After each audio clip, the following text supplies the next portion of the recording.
Okay जैसे आप लोगों ने इलेक्ट्रिक फ्लक्स पढ़ा हुआ है एग्जैक्टली उसी कॉपी है मैग्नेटिक फ्लक्स। बस फर्क क्या है कि electric flux is the number of electric field lines passing through a surface और magnetic flux is the number of magnetic field lines passing through a surface. तो यहां पे मैं एक सरफेस बना रहा हूं और इस सरफेस का जो नॉर्मल है वो हमेशा इसके साथ कितना एंगल बनाएगा 90 और नॉर्मल की डायरेक्शन में वही इस सरफेस का एरिया होगा। अच्छा फर्ज कीजिए कि इस सरफेस से मैग्नेटिक फील्ड लाइंस पास हो रही हैं as you look at it. ये है मैग्नेटिक फील्ड लाइंस जो इस सरफेस से पास हो रही हैं। तो the product of this dot product of this magnetic field and area of the surface is called magnetic flux. Angle theta पे ये एक्ट कर रहे हैं तो you can define here the magnetic flux just like electric flux as the dot product of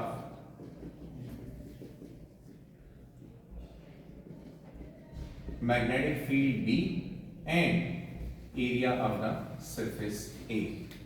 या in other words आप ये भी कह सकते हैं the number of magnetic field lines passing through a surface area is called magnetic flux. The number of magnetic field lines यानी B lines passing through a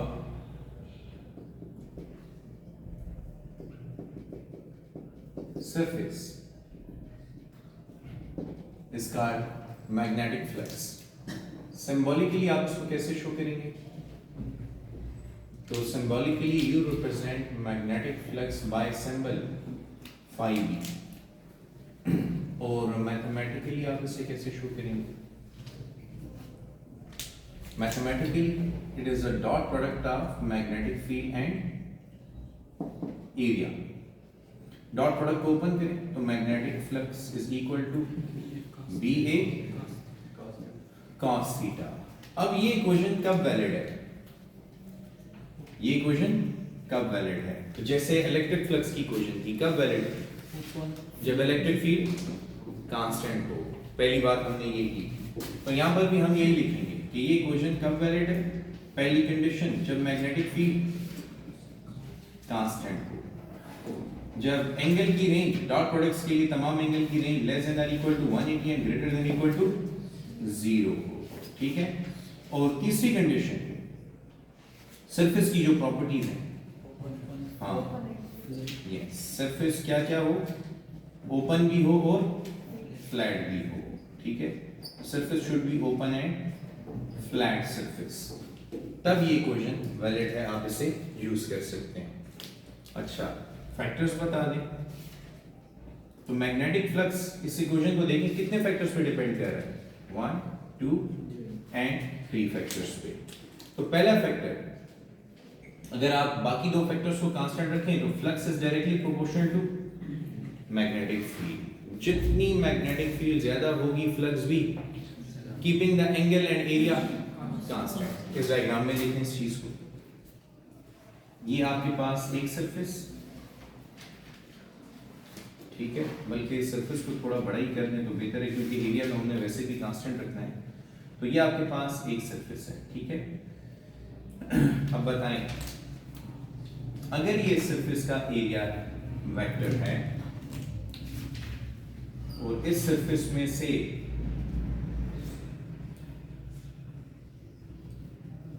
दो field या 3 फील्ड लाइंस पास हो रही हैं, तो इस सूरत में फ्लक्स ज्यादा होगा। या अगर इस सरफेस से 5 फील्ड लाइंस या 6 फील्ड लाइंस पास हो रही हो तो फ्लक्स ज्यादा होगा। तो जब 5 या 6 फील्ड लाइंस गुजर रही होंगी तो फ्लक्स ज्यादा। लेकिन अब देखो क्या मैंने एरिया चेंज किया? क्या मैंने बी और ए का एंगल चेंज किया? नहीं। तो इससे पता चला कि अगर आप एंगल को और एरिया को कांस्टेंट रखें तो जितना आप मैग्नेटिक फील्ड इंक्रीज करेंगे फ्लक्स भी इंक्रीज होगा। Second factor, magnetic flux is directly proportional to area of the surface. अब अगर आप एक कांस्टेंट फील्ड में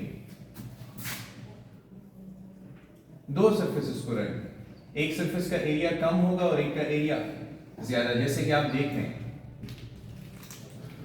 तो देखें दोनों का एरिया तो सेम डायरेक्शन में है, लेकिन इसका एरिया कम है और इस सरफेस का एरिया ज्यादा। तो जरा आप डायग्राम देखते हुए बताएं कि इसमें से कौन सी सरफेस से ज्यादा मैग्नेटिक फ्लक्स पास हो रहा है।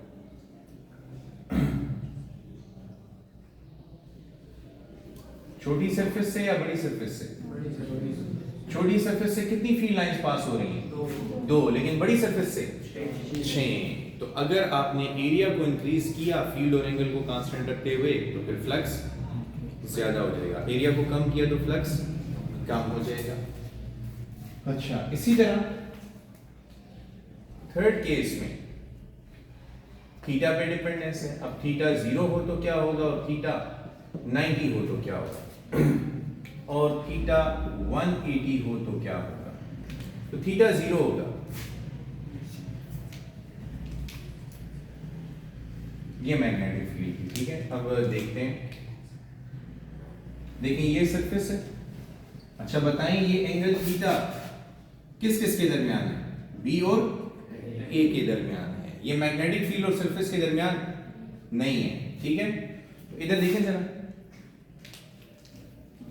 अगर ये आपके पास एरिया ऑफ द सरफेस है और मैग्नेटिक फील्ड लाइंस इस सरफेस के परपेंडिकुलर लेकिन एरिया के पैरेलल, देख रहे हैं कि नहीं देख रहे? इस वक्त की कंडीशन को समझो। इस वक्त फील्ड लाइन सरफेस के परपेंडिकुलर जा रही हैं, समझ आई कि नहीं आई? लेकिन वही फील्ड लाइंस एरिया के पैरेलल जा रही हैं। तो इस सूरत में फ्लक्स क्या होगा? मैक्सिमम। तो यहां पे आप लिखेंगे maximum value of magnetic flux is equal to B A cos 0 and cos 0 is equal to 1. So the flux is maximum and the maximum value of flux is BA. ठीक है, 90 के एंगल पे आ जाए। अब 90 के एंगल के लिए ये वाली सिचुएशन होगी, ये आपके पास एरिया की डायरेक्शन। अब जरा गौर से देखिएगा, क्या कोई फील्ड लाइन इस सरफेस से पास हो रही है? नहीं, सारी फील्ड लाइन सरफेस के ऊपर से गुजर गई। तो अब अगर आप देखो तो field lines are parallel to the surface but field lines are perpendicular to area. तो ऐसे हालात में फ्लक्स मिनिमम होगा, यानी कि 0 हो जाएगा। तो देखते हैं B A cos 90 and cos 90 is 0 into anything, समझ आई? तो ये आपका एक सेट बन गया मैक्सिमम फ्लक्स का, ये आपका दूसरा सेट बन गया मिनिमम फ्लक्स का। फ्लक्स 180 के एंगल पे नेगेटिव हो सकता है। तो अब अगर सिचुएशन यूं हो कि ये जो सरफेस है, देखो पहले इसका एरिया इस तरफ था और ये रोटेट होके यूं आ गया, तो अब एरिया अपोजिट डायरेक्शन में है। अब क्योंकि एरिया अपोजिट डायरेक्शन में है लेकिन फील्ड लाइंस उसी तरफ है, टुवर्ड्स द राइट,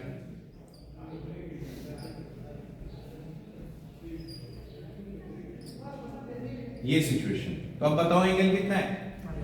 180 डिग्री है, ठीक है। तो अभी भी मैग्नेटिक फील्ड लाइंस सरफेस के परपेंडिकुलर जा रही है कि नहीं? सरफेस के साथ तो वही 90 एंगल है, जैसे यहां पे 90 का एंगल था, लेकिन एरिया के साथ कितना एंगल है? Area is at 180 degree with magnetic field. तो अब आप कैलकुलेशन करें, ऐसे हालात में magnetic flux is equal to B A cos 180. So b into a cos 180 is -1, so you get minus BA. अच्छा ये बताओ ये कौन सी वैल्यू है? BA maximum. तो क्या मैं कह सकता हूं ये नेगेटिव मैक्सिमम है? It is maximum but in the opposite direction. समझ आ गई बात? ये आपके पास केसेस हो गए फैक्टर्स की वजह से।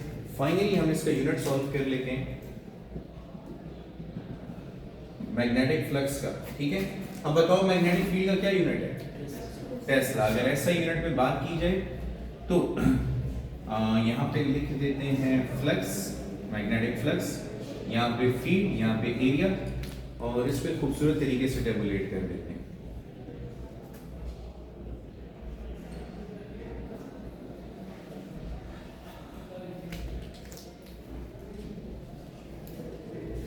अच्छा, अब अगर magnetic field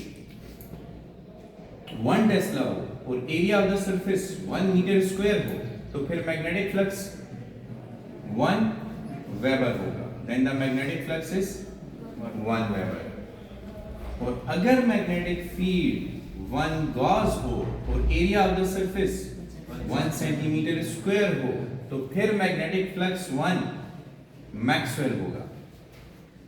It is then 1 Maxwell. The CGS unit of magnetic flux is Maxwell. याद रहेगा इंशाल्लाह.